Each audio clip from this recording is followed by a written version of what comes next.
Our next speakers right now is a fireside chat with the director of the White House Office of Science and Technology Policy, Arati Prabhakar, and this will be narrated, this will be managed by the managing editor at Axios, Alison Snyder. Hi, good afternoon. Thank you for the introduction. I've not heard my name pronounced like that. I like it. So thank you all for being here. Thank you for being here. We're here, of course, to talk about AI and its potential impact on some of the biggest problems we have. And I promise you, so to start, I promise you that this first question, I am not an aspiring therapist. I really am not. But I wanted to ask you like a really basic question, which is, how has AI meaningfully impacted your life? Well, first of all, it's great to be here with you, Allison. Wonderful to see everyone. I'll tell you how AI has affected my life. I showed up in this job at the White House in October of 2022, and ChatGPT burst on the scene in November of 2022. So AI hijacked the whole first year that I was at OSTP, but in the best possible way, because of course it immediately became a very significant priority for the president and the vice president. It became, I think it's a very tough thing to wrangle because, as the president said, it's one of the most consequential technologies of our time. He was very clear from the beginning. He sees the promise and the peril, and he said our job is to manage the risks in order to seize the benefits. And I think both of those are two parts of the same equation, and they both really matter. And of course, what we got done in the first year that I was on board was a lot. It was voluntary commitments from all the major AI companies and large and small AI companies. A lot of work with Congress on a bipartisan basis on AI, global leadership, but also the president's executive order. And all of that. So all of that was, in my mind, that was chapter one, which is how do we get AI on the right track for the American people? How do we manage its quite significant risks? And there's a lot more to be done with that. But now we're at the start of chapter two, and I think you're starting to see it in some of the announcements that people are making. And that is, how do we actually use AI to go to the stars? And that's I think, the next, doing that well, doing it right is important, but it's also really exciting to see where we're going to be able to go as a country with this technology. How do you think the public good will benefit from AI in the near term? Well, it's starting to happen in all kinds of ways. And, the way I think about it is, we know that companies right now are building AI for individuals, for consumers, for businesses. And so we want to make sure that happens responsibly, but we really want to see that happen because the potential there is very significant. But I also want to be clear that AI is going to be part of achieving our national purposes. It's going to be how we do the country's work. And if you think about what our great aspirations are as a country right now, it's about achieving better health outcomes for every person in the country. It's about how we educate our kids. It's about how we're going to be able to deal with weather extremes that are coming with a changing climate. And how do we decarbonize our economy fast enough? How do we deliver government services? How do we lay the groundwork for the next generation of manufacturing? Those are all huge challenges. And it's not just that AI has so much to offer for each of those. It's actually the fact that we're not going to get there if we don't harness AI and really put it to work for those big challenges. So I think to me, this is the most fun part of wrangling this AI challenge. Once you get started on the right path, then the fun is really how do you use it to go big. Is there anything that you personally are really interested in that's going to happen in the near term? Well, I'm really interested in all of it, and what's happening in the near term, I think. I'll give you some examples because I think it's really promising to see what's happening. One of the big visions for AI is that it can revolutionize medicine.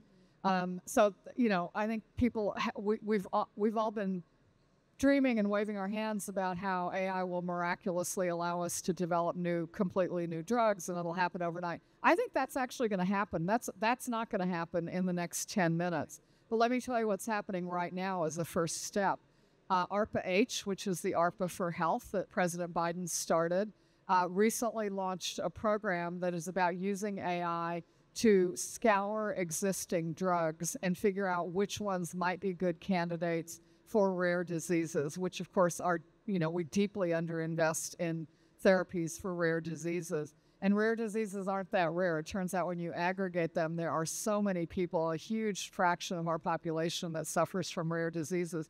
There might be very good therapies that already exist that have been proven out for other diseases. AI is a powerful, powerful tool to help us start getting that first. And that's something that I think can happen in maybe not in 5 minutes, but it's going to happen within 5 years, I think.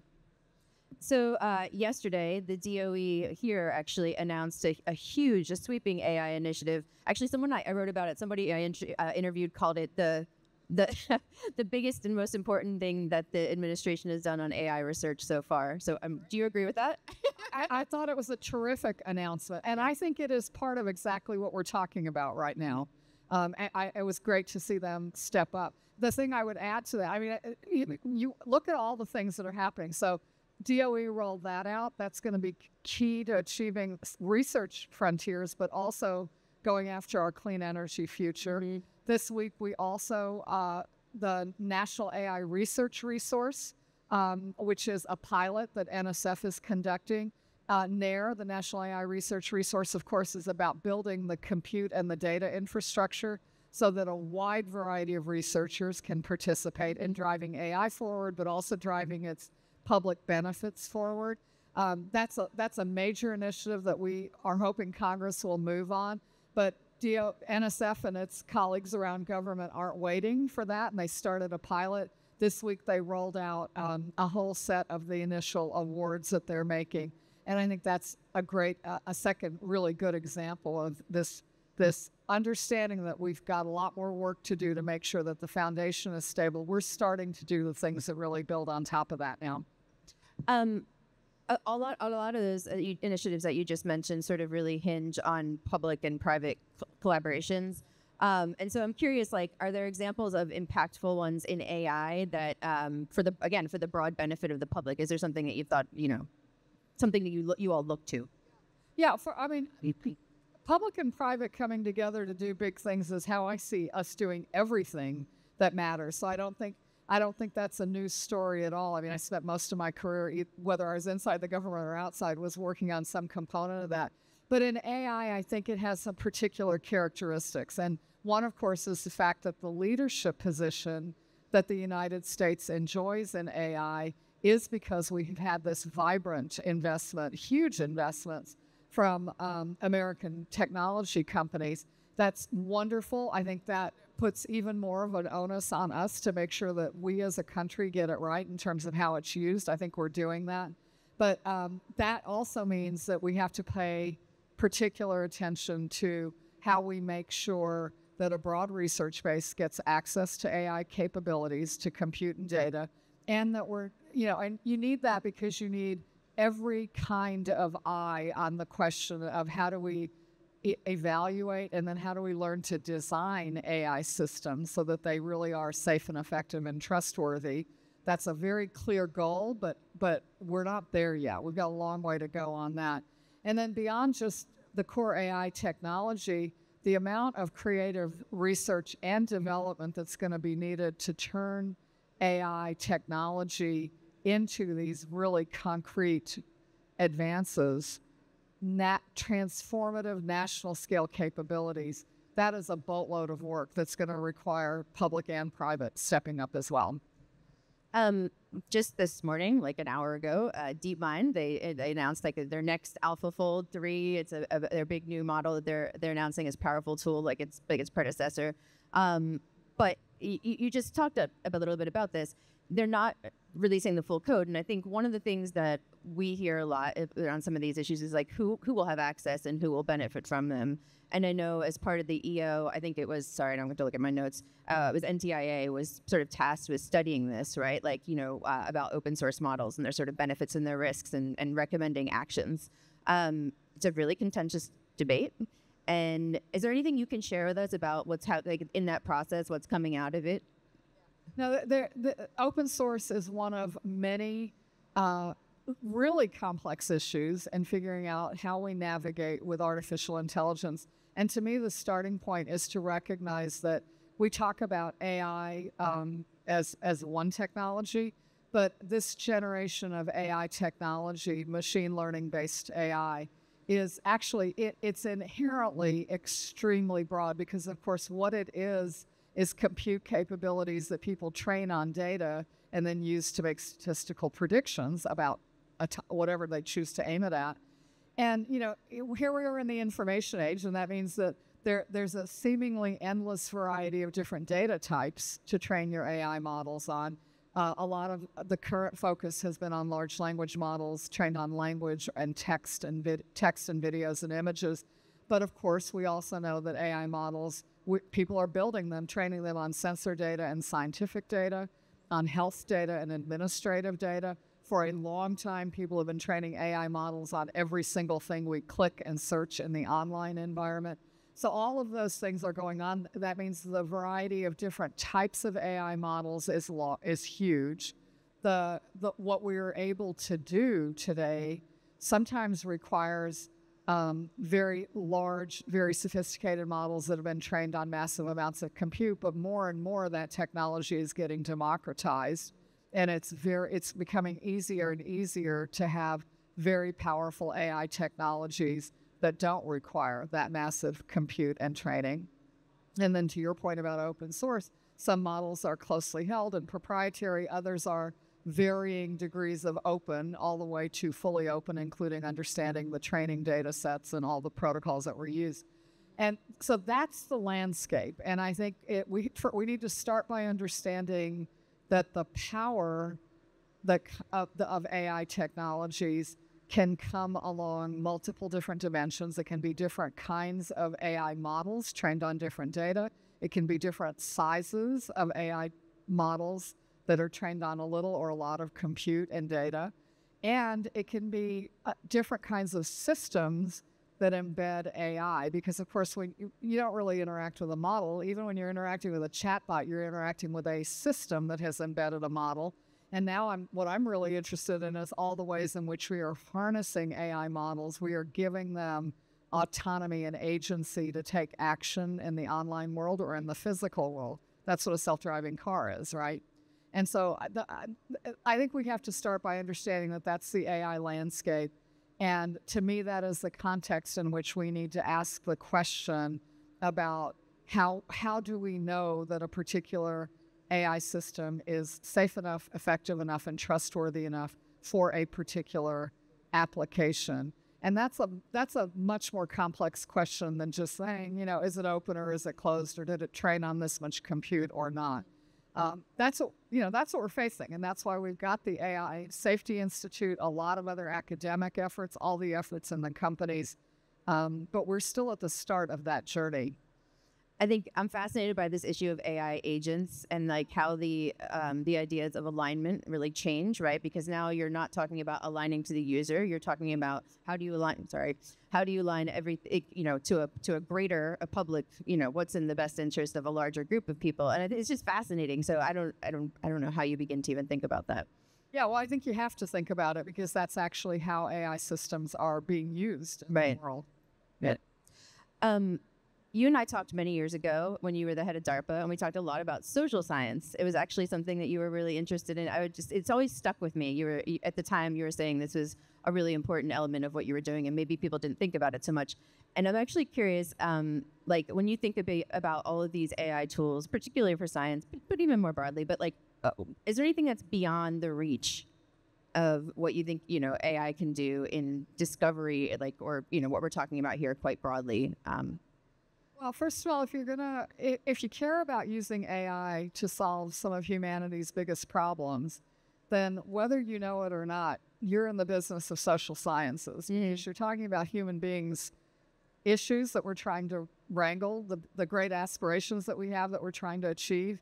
And it's a very social enterprise to build an AI system. You think it's about computer science and math, but it's actually about what humans choose to do. And then so often, so much of the interesting data, of course, is humans expressing themselves in text or images or video. So I think it's good to be explicit that we need to understand the social science dimensions of these issues. And then, you mentioned that this was something I started really focusing on a decade ago while I was at DARPA. DARPA is an organization where the day job, is to create technological surprise for the advantage of national security. Well, so like 4 or 5 or 6 decades ago, that meant understanding what was happening with math and computer science so that the information revolution could start. Over a couple of decades, it was about understanding what was happening in biology so that we could do things like we did some of the early work that allowed for a rapid response mRNA vaccine platform. That turned out to be a good idea. So while I was at DARPA a decade ago, it was very much on my mind, this question of what is bubbling in research that could be very powerful, and it might not yet be a full-blown technological capability, but we better be on it and figuring out how to get it to go in the right direction to do the things that we really need for the country. And when we asked ourselves that question a decade ago, the answer was social sciences. And in a sense, it is the next chapter of the information revolution, because many of us, when we were young, computing was that thing that happened in an air-conditioned room down the hall. And now, of course, we literally carry our technology around with us. I'm feeling a little itchy because my phone is off stage, right? And so it has become intimate with us. It's become integral to how we live our lives. And therefore, it more and more reflects human behavior and societal interactions. And so I think that to pretend that we're going to figure out the future of AI without understanding human beings, I think, is to ignore the hardest part of the challenge. I guess related to that, there's a bunch of estimates that like global AI research, it doubled in, I think, between 2017 and 2022. You can move that whichever way you want. But that AI safety research, it's growing a lot. But it's still like a drop in the bucket. It's like 2% or something like that. And if you break it down, the US is maybe it's 4%, China it's maybe 2%, something like that. So I guess like research is growing, but not in these, there's still a very small amount in these safety and related issues. Are we going in the right direction? Yeah, number one, we're making progress. And number two, I think we just need to be very clear about how monumental this task is. I like to think of our ability to assess the safety and the effectiveness of AI today. I think it's a little bit like drugs before there were clinical trials. But, in the old days, you could peddle any substance you want as a miracle cure, and if you took it, it might cure you or it might kill you. You don't really know. And now what we have, of course, is clinical trials. They are far from perfect, but they give us an understanding, a sufficient understanding of safety and efficacy, enough for us to have gotten phenomenal benefits from pharmaceuticals.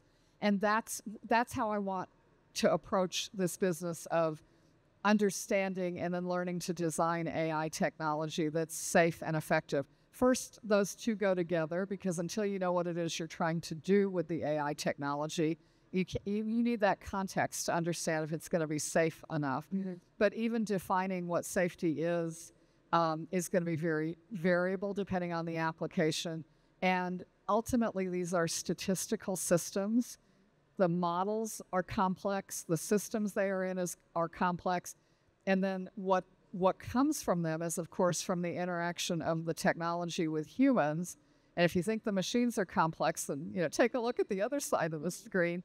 So that's that very unbounded statistical set of interactions is what we're trying to get enough of a sense of. How do you measure that well enough to use it wisely? That's really what we're up against. And so everything we're doing on guardrails and better training of data, really important, not guarantees of success.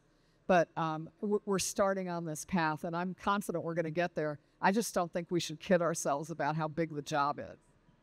The executive order actually tasked NIST, another one of your former homes, with this. And I guess, that agency overall, their budget has been cut. But there is funding for the AI Safety Institute. Is it enough? I mean, what?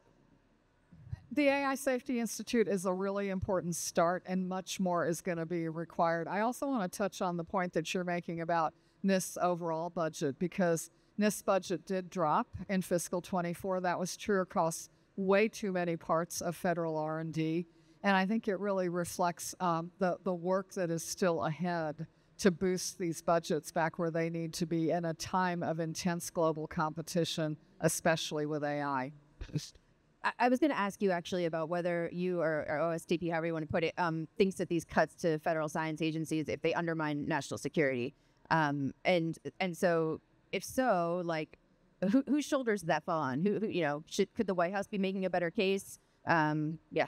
We're going to keep fighting very hard. There's no question that when you erode federal R&D, you are eroding future national security. You're eroding future American competitiveness. I think everyone understands that, and the president's been a strong champion for R&D. We're living in a time of extreme budget constraints, and this has been one of the unfortunate impacts, but it's a fight that we will absolutely be continuing.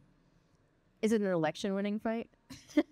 Well, I've never found anyone who doesn't think federal R&D is important. I think the issue is finding priority for it, given all the other pressing issues. You talked a little bit, or you touched on global competitiveness, and actually I was really interested in this. American and Chinese diplomats are supposed to, in the next few weeks, sit down and try to sort of hash out some common ground on AI. What are you looking for, and are you optimistic or that something will come out of that? Yeah, I think it's an important discussion.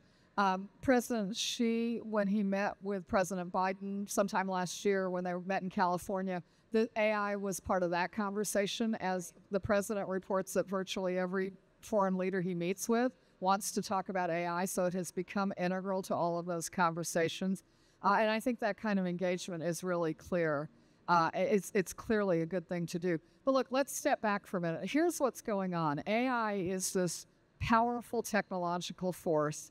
Every country around the world is racing to use it in ways to build a future that reflects its own values.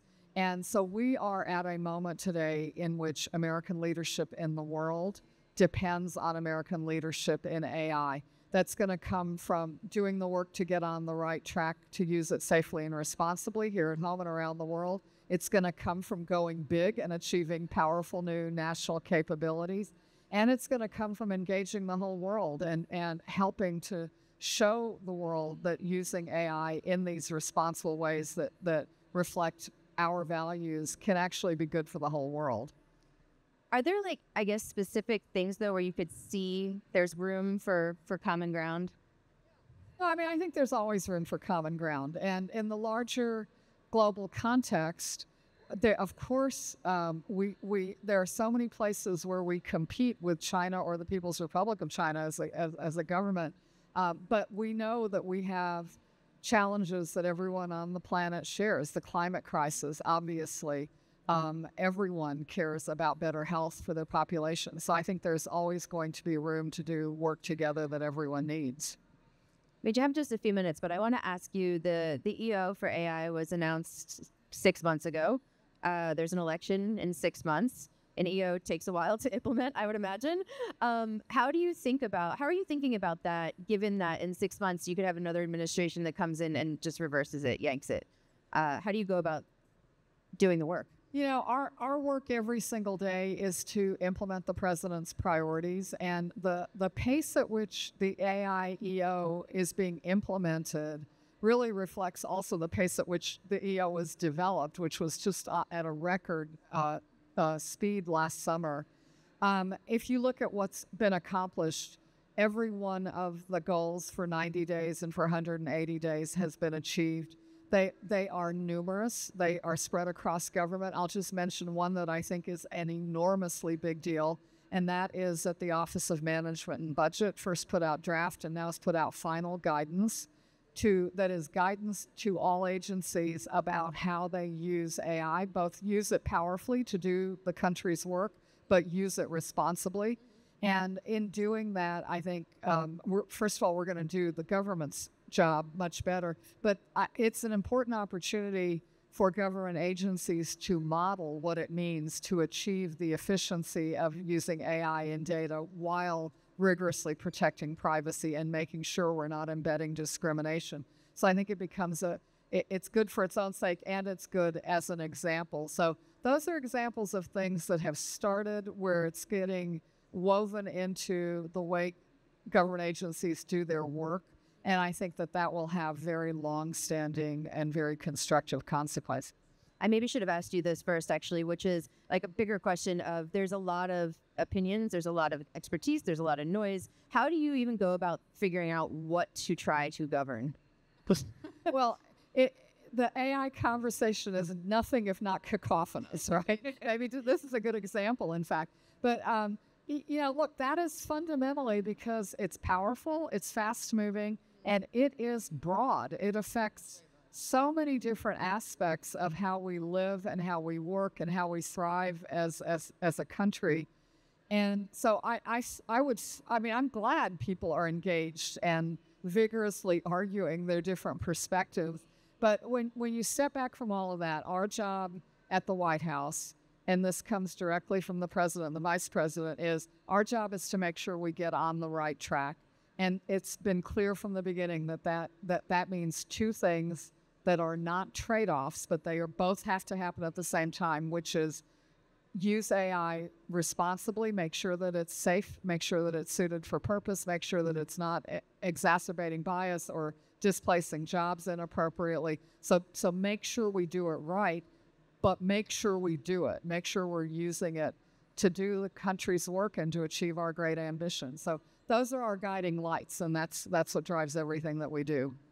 I have a colleague in Silicon Valley who says to me, we live in parallel universes. Like, the things that are important in DC are not the things that 98% of the people in Silicon Valley are thinking about, and vice versa. There's a disconnect between, what's going on and sort of what's, being focused on. I'm curious what you think about that. Like, how can that gap be closed, that disconnect? Since my home is in Palo Alto, I think about that all the time. And there are often ways in which it seems like these are very different worlds. But I'll tell you where they meet. And it is ultimately what I find is, the thing that we can all agree on. This country does big things. We do it when we pull together.